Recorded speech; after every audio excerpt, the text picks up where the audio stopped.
Today on Super Soul Sunday. Brother David, how are you? Thank you. So great. I've been looking forward to being with you. Oh, thank you so much. He is beloved the world over for his enduring message about gratefulness.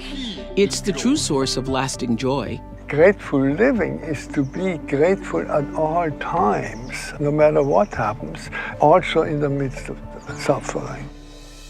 91-year-old author, scholar, and Benedictine monk, Brother David Steindl-Rast, has inspired generations. We have the opportunity to stretch even further than people had to stretch themselves before, to understand one another, to listen to one another. And his TED Talk has over 6 million views. Today, Brother Steindl-Rast invites us to embrace the spiritual practice of grateful living. What you just said is the key that unlocks the path to a successful life, and that is trust life. That is the beginning. That is the beginning, right? Isn't that the foundation? That's the foundation of everything. And later in this week's Super Soul original short, 13 years after a young woman, Alex Molina, shared her journey as a homeless teenager on the Oprah Winfrey Show, her path forward led her to a full circle moment of gratitude and connection. I love you. I know the study of gratitude has been your life's work, and as we now in the world are searching for ways to find common ground, you believe that all humans share the same yearning. What is that yearning? The yearning is basically, I think all humans would agree, to be happy. To be happy, to be joyful. And I make a little distinction between happy and joyful because we say we want to be happy, but we want to be happy with a happiness that lasts. Yes. And we are well aware that happiness just doesn't last. Happiness never cannot last. Cannot last. So we have to find the happiness that lasts, and that happiness I call joy. And we can't find that because we can't find that joy even in the midst of unhappiness. Yes. So for you, is gratefulness a practice? Yes, Or that's just very a way of important. being? Is it a way of being? It's a way of being, Yeah. but the practice is your way of being. Yes. It's a way of living. That's why lately I talk less about gratitude, but more about grateful living. Because when you speak about gratitude, people often think, oh yeah, when something nice happens, then of course I'm grateful. But grateful living is to be grateful at all times, no matter what happens. And that means reaping the joy that comes from gratefulness at all times, also in the midst of suffering. And so what do you think the essence of grateful living is? If I want to live more gratefully in my life, which I'm telling you. First you have to ask, what are you really grateful for? And there it's important to realize you're not grateful for what happens at this moment necessarily, because it may be something for which you cannot be grateful. If you get news that your dearest friend has just died, or if there are many, or if you're just faced on the news with oppression and exploitation and misery and violence, you can't be grateful for that. But at every moment, life gives you the opportunity to do something with what life gives you.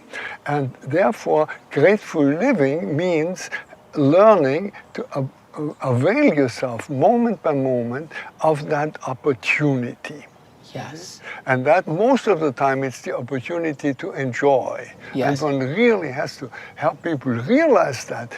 Just 99% of the time we could enjoy that we can breathe, enjoy that we have eyes to, and ears to hear, everything. And not wait until you have to lose your sight or have to breathe through a machine or have some kind of disease before you can appreciate the fact that you have all of these. Exactly, that you have legs, you notice when you break a leg or when you have some difficulty. No, at all times. But that is enjoyment. That is the opportunity to enjoy. So you can imagine that in our country, as well as all over the world actually, disruption is occurring at a rate that we have never seen. I was so happy to read in Gratefulness, The Heart of Prayer, how you see everything as an opportunity, because I've been thinking deeply about our situation. And I think this moment in our culture, in our world, in our society, is a moment that calls for each of us to step into this opportunity. Absolutely, and that is quite a different opportunity from enjoying things. Yes, yes. But it is also a gift, and a great gift, that in a time and in a place, is the whole world today, where everything is torn and everything and broken, is broken. Dissension. We have the opportunity to stretch even further than people had to stretch themselves before, to understand one another, to listen to one another. Yeah, to come to a common hope. And I love how you define hope. Would you share this with our viewers? I think hope is something very different from our hopes. I think that's so important. Because the hopes are always something that we can imagine. Right. You can't hope for it unless you can imagine it. But hope, in this truly spiritual sense, is openness for surprise, for that which you cannot The real imagine. hope, with the capital H, That's right. is being open to surprise. Yes. And to open your heart for that surprise. As opposed to the hope for the thing that you imagine or you want or you're wishing for. Yes. And if you trust life, it will surprise you and it will always give you good things. Okay, so let's start right there, because I think that what you just said is the key, that unlocks the path to a successful life, and that is trust life. That is the beginning. That is the beginning, right? Isn't that the foundation? That's the foundation of everything. And that's what ultimately faith is it not? We can withhold that trust or we can give it.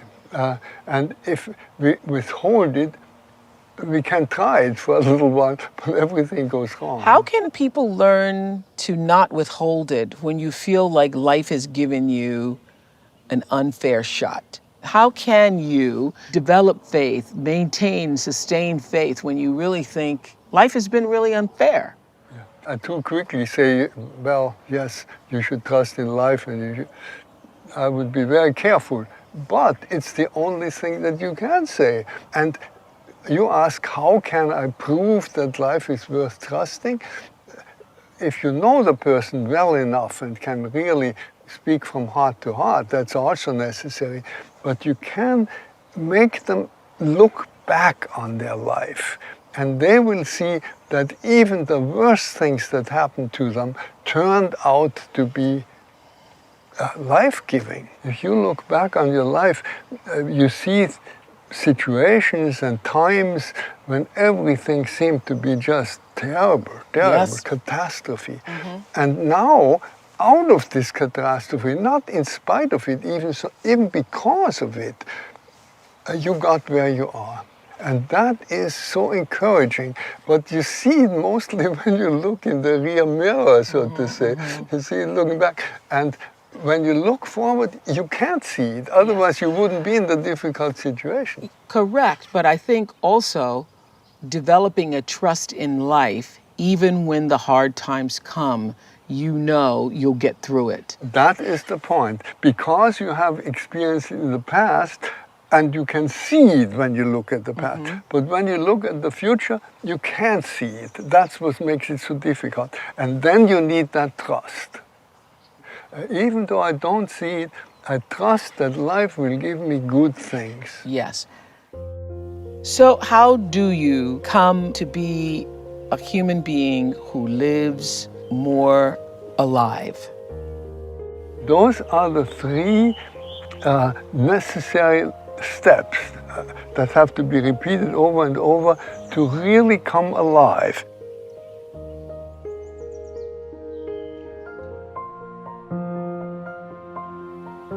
So how do you come to be a human being who lives more alive? Well, first you have to stop because we are in such a fast lane in life, most of us. Whether we want it or not, life is so fast these days. So we are really rushed along, and we don't see the opportunity. See, life offers us moment by moment opportunity. So have to stop and get into the present moment. Our shared friend Eckhart Tolle, Yes. he has really taught people that. Yes. You have to stop long enough to be present.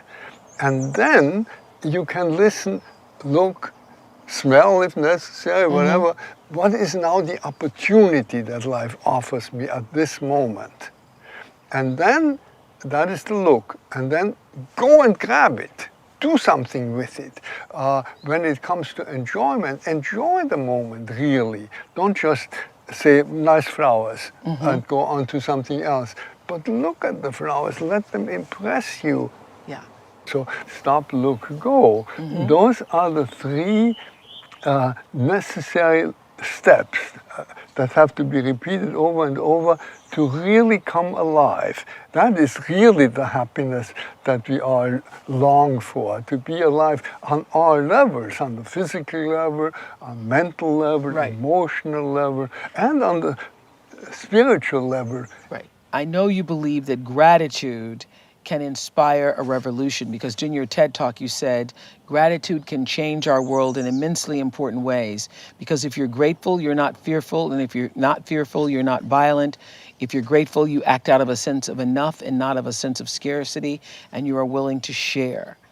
Since we've lived under the power pyramid for so many hundreds of years, can you think being grateful inspire a revolution? Well, the reason why the power pyramid is so destructive. Yeah. Uh, And is- tell us what you mean by the power pyramid. Yes, it is the social life, the form that we give our social life if we are fearful. And those are the two possibilities to life, either to trust life or to be fearful of life. Fearfulness makes you violent, and the root of violence is fearfulness. Yes, absolutely. And then this fear builds this pyramid, because the one that is a little higher up than the others is fearful that somebody else might get there, and so uses violence to oppress the others. There is already oppression. Yeah. Then those So who when are we li- see the terrorists throughout the world, the violence being enacted upon people throughout the world, all those people are doing that because they're afraid. Exactly, and they are afraid of one another, that the other one would get ahead. Yeah. So you get competition and, Yes. and Right. rivalry, and then you get greed, because people think, oh, there's not enough. Again, fear that there's not enough. And if you fear that there's not enough, you want to get as much as possible for yourself. Correct. And exactly the opposite is when you trust life, because then you are not fearful. Instead of violence, non-violence, peace. That is exactly the world all of us want, a world of peace, of cooperation, and of sharing. Something I read that struck me, where you were saying this time that we're all living in now, where everybody feels so divided and can't agree, that this time may be offering us the opportunity to love our enemies. Exactly. And that is What a what concept. That's what we have to learn today. Yeah. And I put the emphasis on the fact that it remains the enemy, because if suddenly they became your friends, you would love your friends but not your enemies. They remain your enemies, but you love them. Now, How is that possible? well, first of all, you have to say, what do you mean by love? Yes. And the one definition, if you want, so the working definition of any kind of love, there's so many kinds of love. Yeah. Love of your spouse, love of your friend, love of your animals, love of your country. What all of them have together is, I say, yes, we belong together. Yes to belonging. Love is a yes to belonging that is not only said with your mouth, but with your whole being. A lived yes to belonging, existential yes. Well, that's a great definition. Love is a lived yes to belonging. So what I hear you saying is that You can love your enemies. Love them by understanding they have as much right to belong. We belong together. We Belong as you do. Yes. It doesn't mean you have to agree with them. No. Because if you're going to love your enemies, they have to remain your enemies, right? Yes. One of the aspects of loving your enemies is that you listen to them, you listen what are they saying. Yes. And then you say, maybe they are right. For a moment you must think, maybe they are right and not I.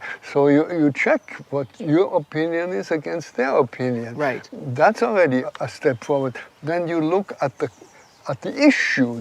Would be the real thing. Let's together look at the issue and not have our preconceived notions. So you're trying to get your enemies to look at the issues, not at their position. And where can we find some common ground? And where can we find common ground? Yeah. But it also means that in those aspects in which your enemies, I say it with quotation marks, because usually when you say enemies, you think you hate them. No, the enemies whom you love, in some cases you have to do everything to thwart their purpose. If somebody stands for destruction of the environment, cuts down the rainforest, they are my enemies. I can't help it. They are my enemies. And I will do everything possible to protect the animals. But will you still love them? I will still love them because we belong together. Do you believe that every person who comes into the world has a calling? That would even be an entrance to living a life of grateful living by asking yourself, what do I hate to do? Yes. Start with that. Do you believe that every person who comes into the world has a calling? Absolutely. But it's difficult to become aware of it. Yeah, I think everybody has a calling. I speak of life, it's that great mystery that we confront as human beings. Life... and great mystery is another word you use for God. For life, life or mystery. And if you are sure that you are using the word God correctly, you could even call it God, but there are so many misunderstandings. So I call it life. Everybody knows what we mean by that. It's very mysterious. You cannot analyze it, you cannot grasp it, but you can understand it if you give yourself to it, if you let it take hold of you. And life offers you things very different from any other person. There's never been another person that had exactly your the fingerprints and the same ancestors, same born at this time in history. That makes a great difference. And all these things makes you're very, very unique. And this uniqueness is your calling, to live it to the full, that uniqueness. It's like a role that we are given, you see.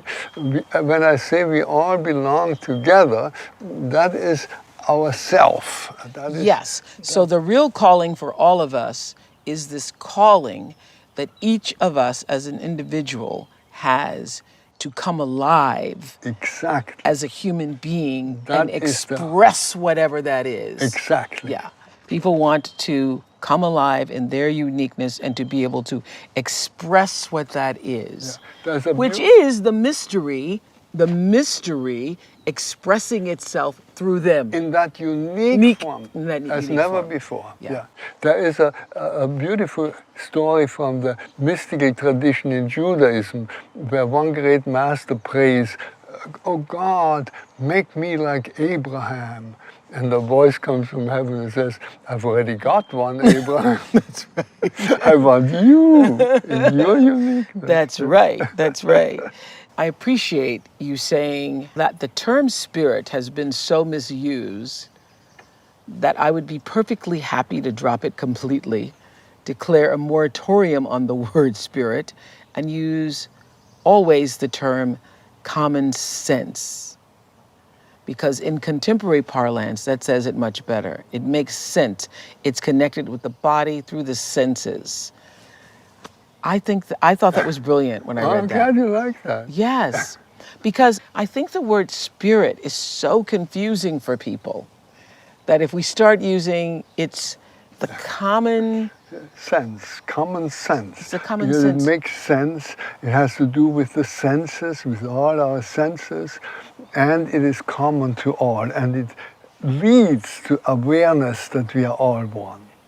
So this is what's so fascinating to me about your life story, is that your own path to gratefulness actually started as a teenager, growing up in Nazi-occupied Austria, where you witnessed the horrors of Hitler's power. So you have been in that space where it is as bad as you can get. And how did you cultivate a practice of gratitude in the midst of war? When everything is so uncertain, and when the bombs are falling left and right, and you don't even know whether your house is, by no means, whether your house is going to Yeah, there were stand. many times where the bombs would go up and you were surprised that you were still alive. Yes, right. Many times.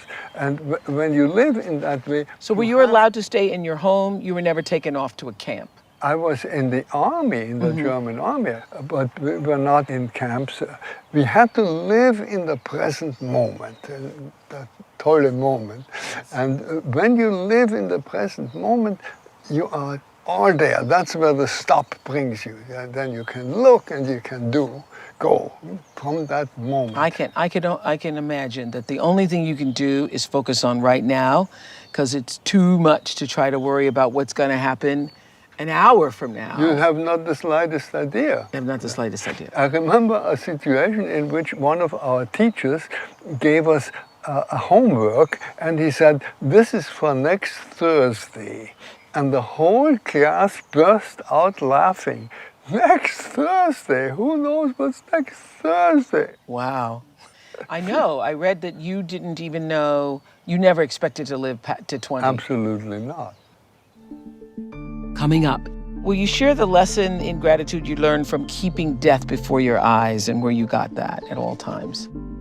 and later in this week's Super Soul original short, when I first met Alex Molina, she'd been homeless and alone since the age of 16. I grew up in a very abusive home. My father was very abusive towards all of us. My mother could never show any affection towards us.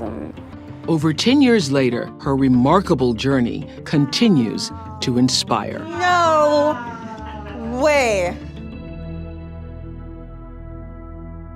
You didn't expect to make it to 20, and here you are, 91. Yeah. Wow. Will you share the lesson in gratitude you learned from keeping death before your eyes and where you got that at all times? Well, what I just described, this situation in which you have to live in the present moment because the bombs are falling left and right, and in every other way your life is endangered. This living in the present moment, that is what gives you joy in life. As I read this sentence in a little book called The Rule of St. Benedict, that is the rule according to which the Benedictine monks live for 1500 years now. And we read it only because we wanted to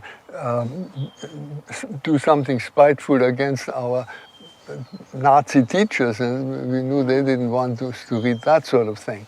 And that sentence, to have death at all times before your eyes, that struck me deeply. And then when the war was over, it came back to my mind, and I thought, well, that's why we were so joyful, you know, because we had death before our eyes, we had to live in the present moment. We had a wonderful youth. I wouldn't want to trade it against anything with all the hardship. And that, because I had read it in the Rule of St. Benedict, I thought, well, probably I should become a Benedictine monk. But I didn't like the idea at all, and I was running away from it for many years. Really? Yeah. So how did you finally become a Benedictine monk? Well, first of all, I started studying anything, finding any alibi that I could find. So studying this, and I have to finish that, studied art, and then I studied psychology, and then I even went to the United States from Europe. So you don't go to the United States in order to become a monk. I No, was you running don't. away from it. And then I told a friend, you know, Yeah, if I had lived in the Middle Ages, I would have joined the Benedictines, but I want that original spirit. And I told this to a friend, and he said, "Oh, that's funny. I just read that they started a monastery in Elmira, New York, and it's supposed to be a reform of the Benedictine life, and they want to come back to the original fervor of the rule." And that was it. I went there, and I knew that was it. Love at first sight, and I would do it again. So how old were you when you first joined? I was 26. So what's the life of a Benedictine monk like? Well, we do basically 3 activities, kinds of activities. The one is we have a choir, we pray in choir, and we pray 7 times a day. Sometimes that's adjusted and so, but basically at sunrise, at noon, at sunset, and in between at those hours. So we have what we call the hours of the day. We come together, we chant. Many people nowadays like this like chant. The chanting, yes, They feel that. They feel that.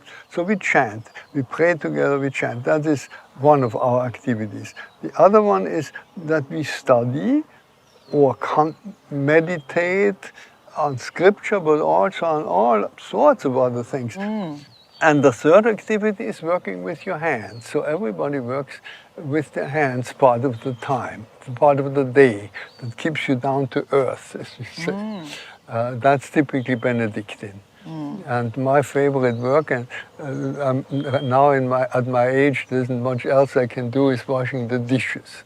So, with your hands. Doing the dishes. But that is also a wonderful way of stop, look, go. You feel the dishcloth, you feel the warm water and the cold rinsing water, you're aware of it, you become aware of it. That is the joy. Most people don't like washing dishes, but it can be a real communication with life. That would even be an entrance to living a life of grateful living by asking yourself, what do I hate to do? Yes. Start with that, and then find the opportunity in it, in that thing that you up to now you hated it. Now you find, and what opportunity does it give me?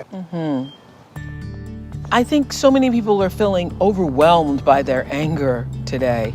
How can we transform that anger into something more positive? 3, 5, 7, 10. I think so many people are feeling overwhelmed by their anger today. How can we transform that anger into something more positive? Anger, I actually have a rather positive view of anger. Do you? Anger gives you a lot of energy. So the anger in itself, that burst of energy, is something very positive. So pat yourself on the shoulder if you are alive. If you're going to let it motivate you to do something. But now comes the point, how should it motivate you? Yeah. And it should motivate you by looking at the others as your equals. We belong together. But the anger itself, that burst of energy, let's use it. Let's use it positively. And positively means by remembering we belong together. This is our world. This is one world. I know. The faulty thinking is people believing that certain groups have a right to be here and others do not. That's where we've gone wrong. And you believe that one way toward a better world is to remember one of the most popular commands in the Bible, which is fear not. Fear not. That is the main thing. Fear not. I know, and you said that it's in the Bible 365 times. One for every day of the year. I don't think that's an accident, right? I didn't count it, but I read it, so I believe it. It's very good. For every day of the year, fear not, fear not. That is the main thing, because it's the opposite of the power pyramid. Out of fear, violence, out of fear, greed, out of fear, rivalry, all these bad things. And out of trust in life comes cooperation, peace, sharing. That's what we need today. Yeah. But we have to distinguish. And ultimately that love that says yes. To belonging. We all belong together. And we live on a limited planet, and we cannot have unlimited growth on a limited planet. So at 90 years old, 91, what still surprises you? What still surprised me, everything, every day, everything. I would have to list everything. That I can sit here and have this conversation with you, what a gift that is, and what a surprise, you know? Yeah. And I never expected it. Wonderful, very grateful for it.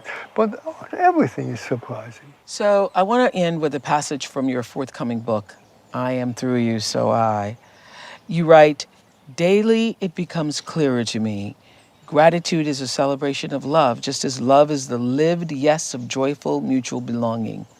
Gratitude celebrates life with a joyful yes at every knot of the great network in which everything is connected to everything.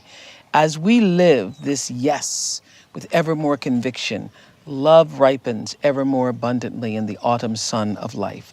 I now see it as my main task to simply allow this to happen, since we do not die from death, but from fully ripened love. Wow. I guess you got to be a Benedictine monk to come up with that. Thank you so much. Thank you for this opportunity. Thank you for this opportunity.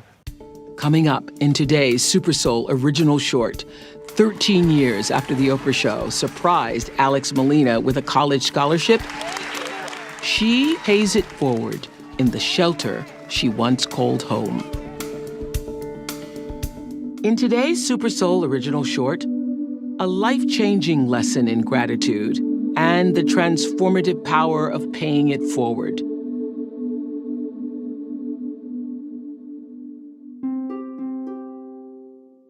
I first met Alex Molina on The Oprah Show in 2004. Alex was 20 years old, living in Los Angeles, and struggling to heal the wounds of a difficult upbringing. I grew up in a very abusive home. My father was very abusive towards all of us. My mother could never show any affection towards us. After years of living in shelters and foster homes, Alex became legally emancipated at the age of 16. Fighting to stay off the streets of LA, she discovered Covenant House, a residential program for homeless youth. Through Covenant House, Alex says she found support, structure, and a new way of living. When I was young and I first was homeless, my escape was always school. For me, from a very young age, I knew that what was going to take me out of my homelessness was my education. Inspired by her courage and resilience, we surprised Alex on The Oprah Show with a full college scholarship. On that Oprah Show, my life completely transformed and changed. I finally had that one person who believed in me, and she's never stopped. 13 years have passed since that moment, and Alex has found the connection she longed for by helping others heal. I got a degree in sociology, and with that, I wanted to help people. I feel like that's my calling. That's my purpose in life. How are you doing, Alex? I got hired at Covenant House. Nice to see you. And became a case manager. That's a full circle moment right there for me. Oh, thank you so much. I often had a lot of youth look at me and say, "You don't know what it's like to live here." And I would look at them in the eye and be like, I slept in those hallways. I slept in those bunk beds. And then I made it to college and I made something of myself, and now I'm here giving back to you guys. So I do know. And it was this knowing that made Alex want to do even more. What you see here are the same bunk beds that I once slept on 13 years ago as a homeless kid at Covenant House. But obviously in worse condition, it broke my heart, and I just couldn't stand by that. So I just decided to ask Oprah if she would come on board and maybe help. Alex originally hoped just for new mattresses, but Covenant House needed so much more. So I called interior designer Jeremiah Brent. So I came in, I met the kids, I met everybody that's involved in this amazing organization and said, we've got to change everything. 4 weeks, 40 rooms, and 96 beds later, Jeremiah invited Alex and me to see the transformation. Welcome home. Hi, sweetie. How are you? Good. Hi, Jeremiah. How are you? Hi, Jeremiah. Can't wait to see. You excited? I'm excited. Yeah. Just so you know where this has kind of gone now, is it went from just being beds to completely renovating all 4 buildings. From the ground up, new floor, new walls, everything's been changed. New laundry rooms, new washers and dryers. We've even gone and addressed this front room, which before was a place where kids come in off the street at night. Yeah. All right. Ready? Yeah, you guys ready? After you guys. All right, after you. Wow. Wow. Wait. Whoa. This looks like a home. You come into this internet cafe, which was just a receiving lobby before. The idea is that the second you walk through the door, you shift the possibilities. Kids start to think, okay, it is possible. I am seen, I am heard, there are people that care. This is beyond what I could have ever dreamed of. Yay! And we're just getting started. This is the first start. Yes. All right, This next up. All right, so next we're gonna go up to the safe haven rooms, which is where on the journey of enrolling in the program, everybody starts there. Okay. So you ready? Ready. Okay. Safe haven. Let's go see the new beds. Interior design that really makes a difference is when you create spaces based on the moments that people are gonna have in them. And this entire process, this entire project of working on the Covenant House has been about creating moments for these kids to begin their lives in an entirely different way. So come on then. Oh, gosh, I love these. No way. Wow. Okay, so now you have to.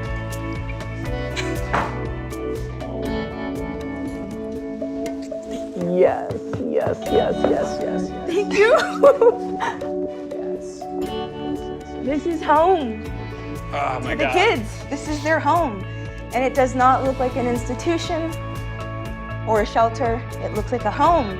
It's one thing to preach about making a difference, it's another to practice. I mean, Alex was a kid in this program, and now look what she's done. Look what she's affected. The change that one kid in one bedroom here has shifted.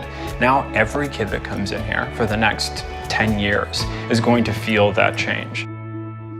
This is Miss Lawn, my case manager. Oh my God. I heard so much about you. Case manager. Oh, How my- are you? I got to know Alex when she first came to Covenant House. She was like many of our clients, broken, alone, not sure of what her life was going to be. It's very rewarding to know that the hard work that she and I did together paid off in the end. She is my daughter for life. So this room that we're about to walk into, this wing is really important. This main communal area, most of these kids work multiple jobs. So we really, really tried to create home for everybody. So I'm excited for you to see this one. I'm excited. Let's go. Okay? Whoa. Stop. No. Wow. It's beautiful. It's beautiful. They do. so deserve it. Looks like a home.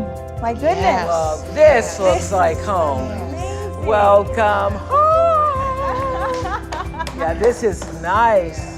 This was home for me. This was where I did homework. This is where I cried. This is where I made friendships. But it's become so much better, so amazing. How are you gonna top this? Well, We're going to do your old bedroom, you right? tell me. So We're we're gonna gonna go do back old to your bedroom. room. Yeah. When she was a full-time Covenant House resident, Alex moved from the bunk beds to a more private 2-person bedroom where she could focus on her studies. Wow! Not a mattress on the floor. My goodness. Wow! This was where my old bed was. And desk. Yeah, we have everybody's gonna have their own desks, chairs, lockers, their own areas, side tables. This is amazing, Jeremiah. Wow. Especially because most of the kids in this program are going to school, and I would have to do my homework on my bed or on the floor, but you created space for them. Yeah, we tried. Thank you. This is like really, this is my favorite actually. It just feels like this could be your room Yeah. at home. At home, it's hard to even like think of a word that could justify how I feel right now, because this was my home, and to know that it actually looks like a home now. I love you. This is the good stuff, when people rise up and the space rises up to meet them. And that's what I hope, that this will inspire our kids to want to stay here. The streets are there. They have to do the work here now. Fantastic. But when they leave, hopefully they'll search for this again in their lives and maintain it.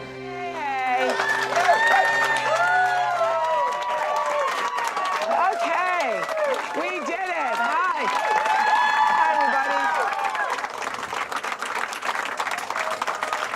Well, hey. What a great day. I just want to say, first of all, thank you to Alex, who I've known since she was a resident here and made a visit to the Oprah show. And I saw that she had a light inside of her and believed in her and wanted to support her. And it doesn't matter, as a person who has come from, really a difficult, challenging upbringing, I know that your challenges, your suffering, your difficulties, every single one of them, none of them will be wasted. This will be the place that lifted you up and gave you the wings to fly out and do unimaginable things. Because it does not matter from whence you come. What matters is where you're going. What matters is where you're going. So enjoy this with love. Thank you. I've been grateful for Oprah since I was a kid because she gave me that strength. I was able to see her life and see that somebody can actually get themselves out of what they were born into. And if she can do it, then I can do it.